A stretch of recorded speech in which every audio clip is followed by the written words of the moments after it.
Oh! That was good. He's so... So we're going to be going over some of the basic anatomy of the TMJ joint itself with some of the basic bones, and I'm going to use my pal Steve here to help me out. So first off, we're going to start off with the temporal bone, which is located here. You have a couple muscle origins there. Here's the zygomatic arch, the maxilla, and the most important bone is the mandible. Now, a little more detail on the mandible. The most anterior aspect of the mandible makes up your chin. If you follow that posteriorly, you get the ramus at the angle of the mandible. If you follow that posteriorly and superiorly, you get the mandibular condylar process. If you follow that anteriorly, you get the coronoid process. And deep in here, if you can see, is the mandibular fossa. This is where the mandibular condylar process articulates with the mandibular fossa to get any motion that is going to occur at this joint. Okay, so we're going to go over some of the muscles that are associated with the TMJ. So first you have the temporalis, which originates up here in the temporal fossa.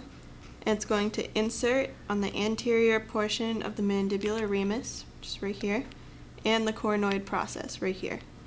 That's going to elevate and retract the mandible. And then you have the masseter.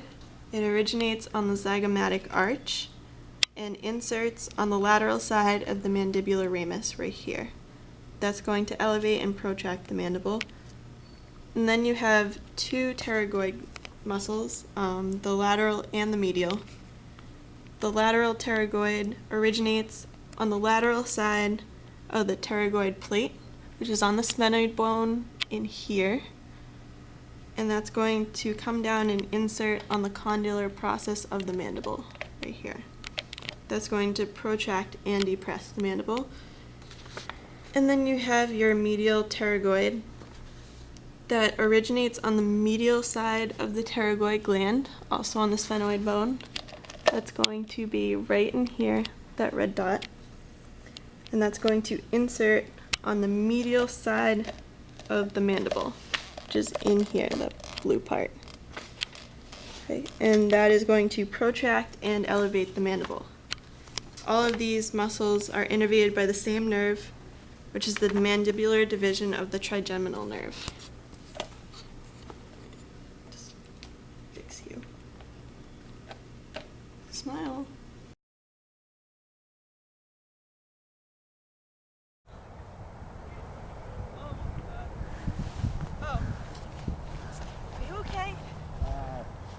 Can you sit up?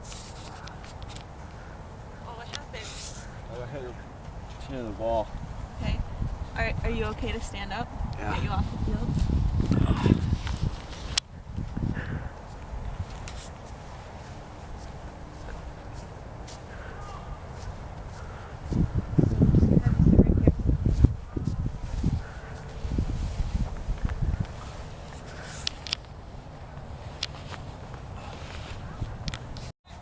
Okay, so can you tell me what happened again?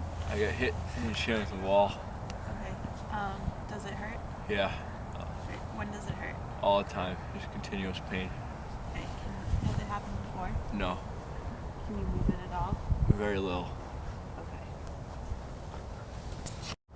Okay. Can you rate your pain for me? 4 stars. 2 enthusiastic thumbs up. On a scale of 1 to 10, what would that be? Well, let's say 10. I heard 10 was about breaking your femur. That hurts pretty bad. And then childbirth, so that's up there. So that's about a 9. So I'd say about, I'm an 8. All right, can you tell me what kind of pain it is? It's Sharp, dull? sharp pain, yeah. Where is it? Right along the jaw here. All right. Can you open and close your mouth for me a little bit? Very little. What about moving it side to side? No. Alright, well, since he can't do any of the active range of motion, I'm not going to even attempt passive. I'm just going to palpate the TMJ right now. Can you open and close your mouth real quick? Alright, very little motion in that. Now I'm going to perform the tongue blade test, see if there's any TMJ problem. You bite down on that? Alright, so that proves that he has a TMJ problem. And from what it's looking like right now, looks like it could be a dislocation. We're still not sure. We're still testing. Okay, so now we're going to assess the cranial nerves 5 and 7, the facial and the trigeminal nerve. Make sure there's no damage. So can you feel this? Yes. Can you feel this? Yeah. Can you feel that? Yeah. Okay, so that would be for the trigeminal nerve. I'm not even going to attempt the jaw thrust since he can't even move his own jaw. And then for the facial, can you close your eyes for me? Okay, you open them. Can you smile or puff out your cheeks? No. Okay, so there's going to be probably damage to the facial nerve. So at this point, we suspect that this is a lateral TMJ dislocation due to the fact that he cannot laterally glide his jaw.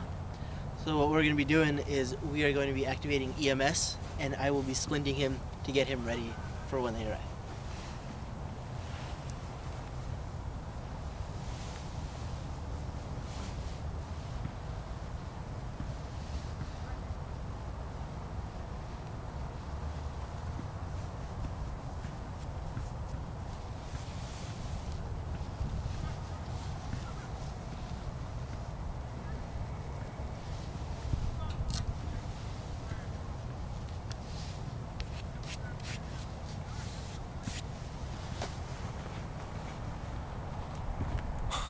So for a TMJ dislocation, the person will be later referred to a dentist or to an otolaryngologist for further review of the condition, see if there's any more they can do to correct it.